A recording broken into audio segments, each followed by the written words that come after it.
My friends, hello. I've challenged myself to start this video with some great news.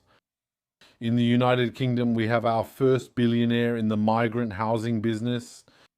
It's someone who used to run nightclubs, then one day he got into hotel chains. And then it's actually guaranteed money. The state pays him up to 67 million euros a day. Of course, per day, not per month. I'm not making a mistake here. And his fortune kept growing. Last year he was at 750 million and today he just reached a billion. So we have our first billionaire in the migrant housing business, and honestly, shame on anyone who thinks otherwise. Migration really is a source of wealth.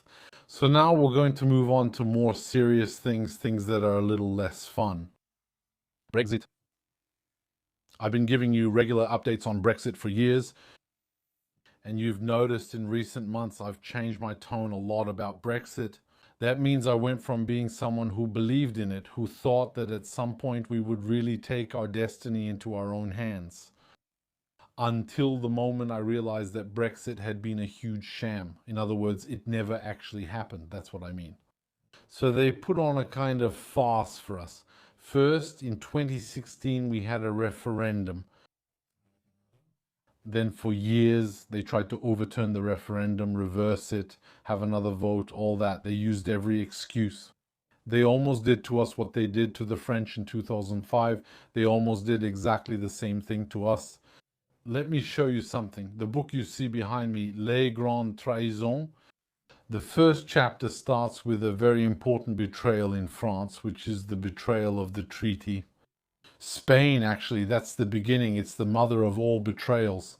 Because we have, if you will, a change of vision. The premises have completely changed. Politicians are no longer there to represent us. They're no longer there to run the country in everyone's interest.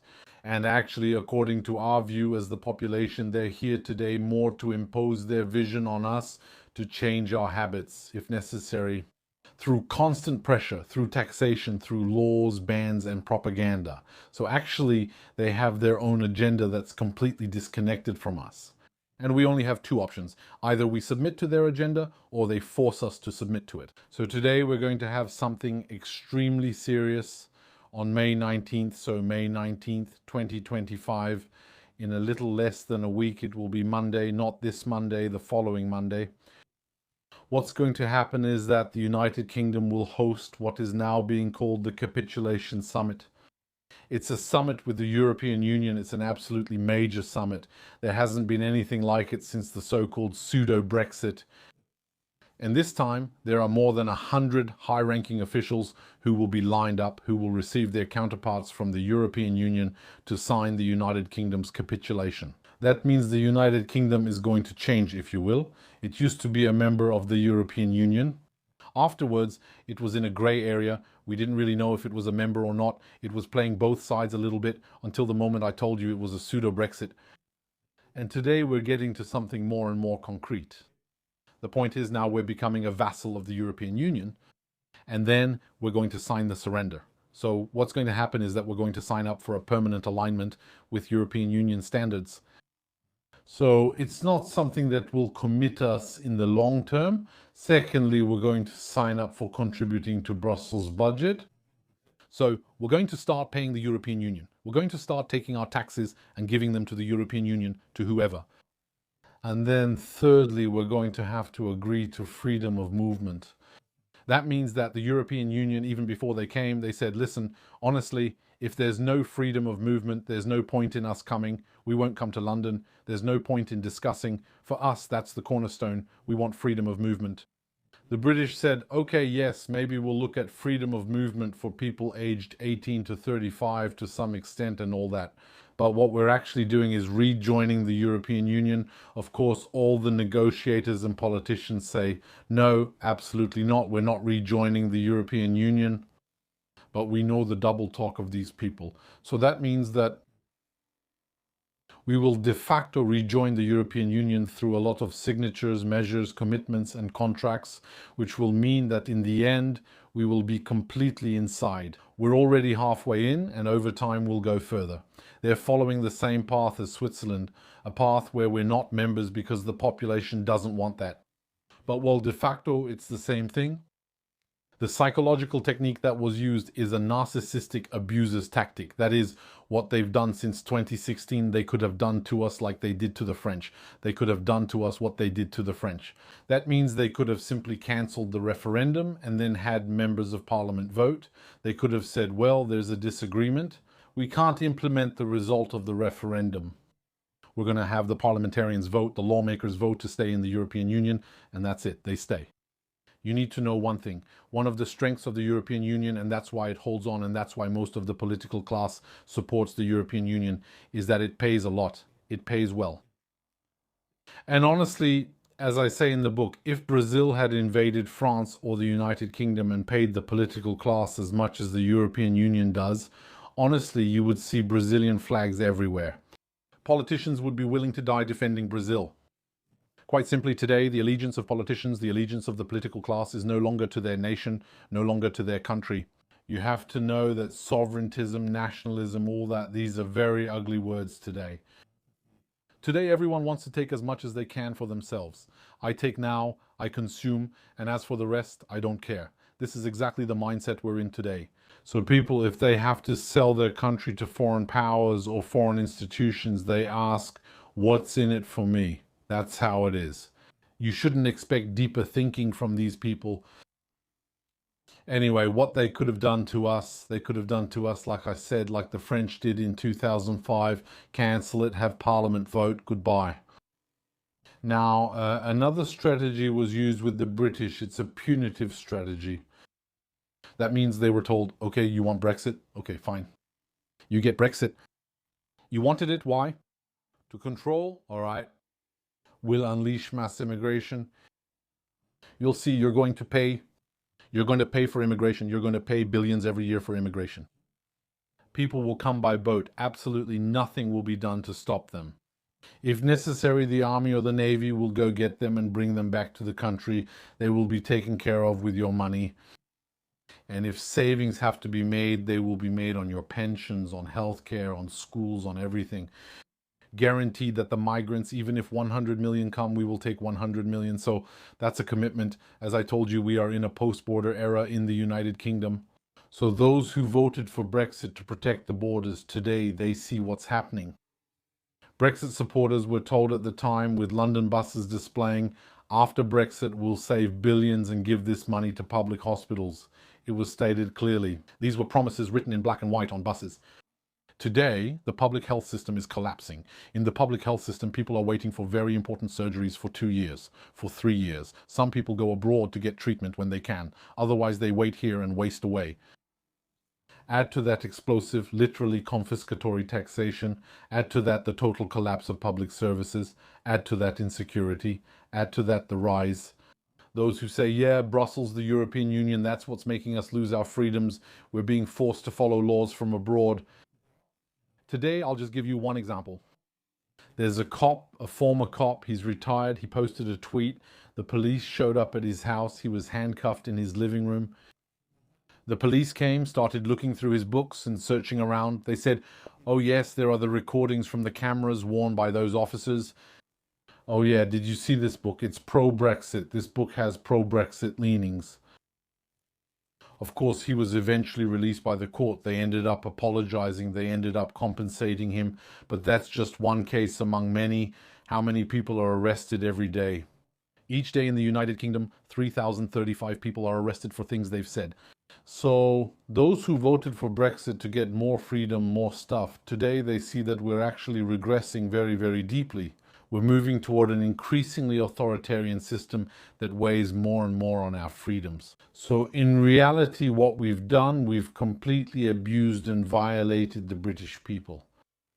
Everything. Actually, it's very simple. You take the promises of Brexit, which ultimately gave people reasons to vote for Brexit, and all those promises, every single one was broken, and people got the exact opposite, 10 times worse. All right? This way of mistreating the English is a strategy, because today, once they've been thoroughly washed out, completely worn down, when they're psychologically on their knees, right? Unemployment has exploded, many people have left, huge fortunes have fled, all of that.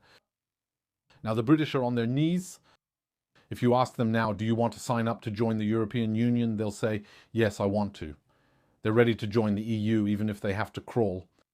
But that's a strategy that has been deployed since 2016. It's the strategy we didn't see coming. Well, it was in the air, but still. But today it has been very, very carefully crafted. They've been thoroughly conditioned into ferocity, and today they are ready to sign.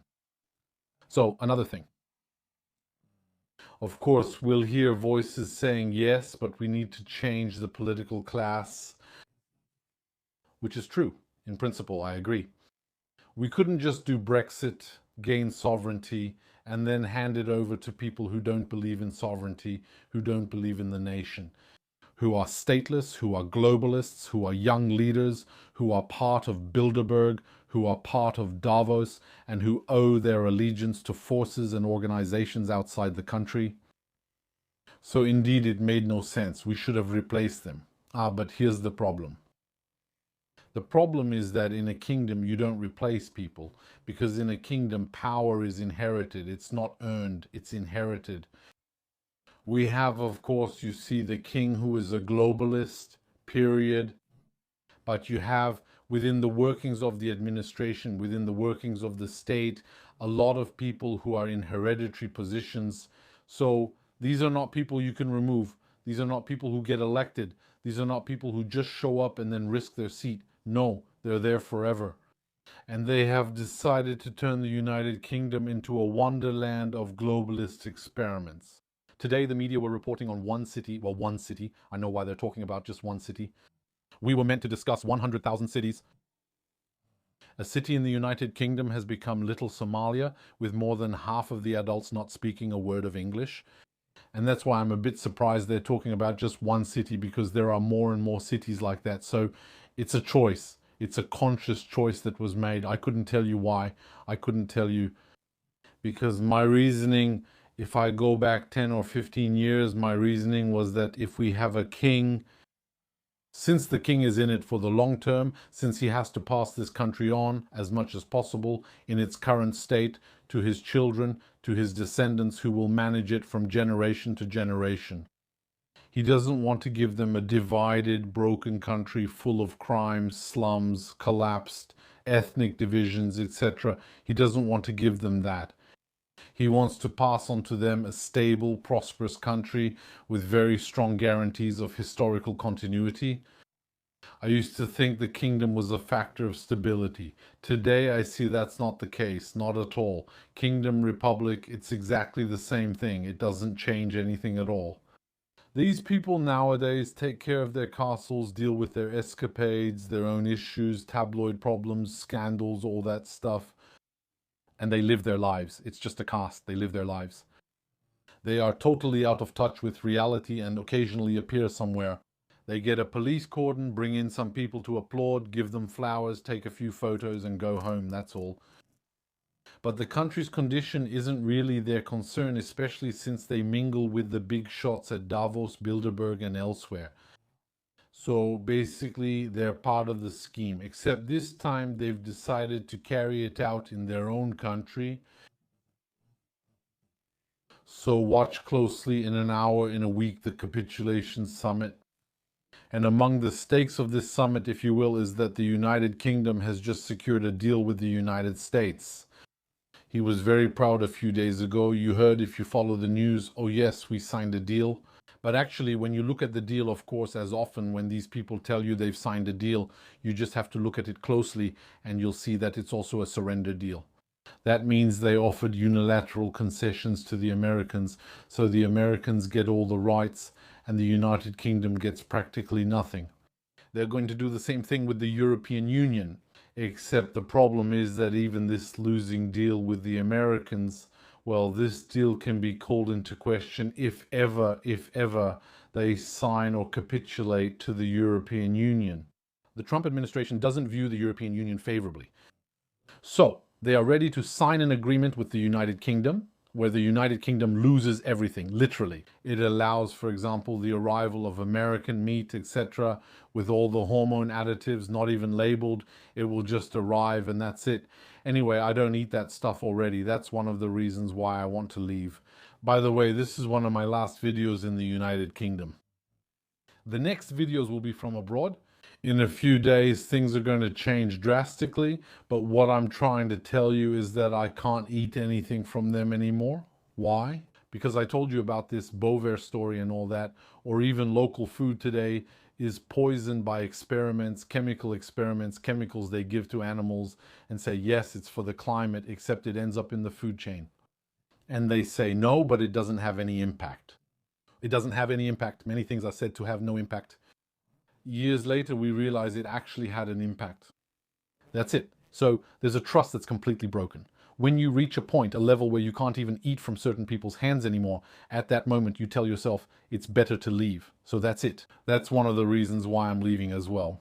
But what I'm trying to tell you is that the agreement with the Americans that allowed us to save or prolong British steel, because British steelworks are on the verge of collapsing. The state, with its usual double talk, if you will, did everything to destroy the steelworks.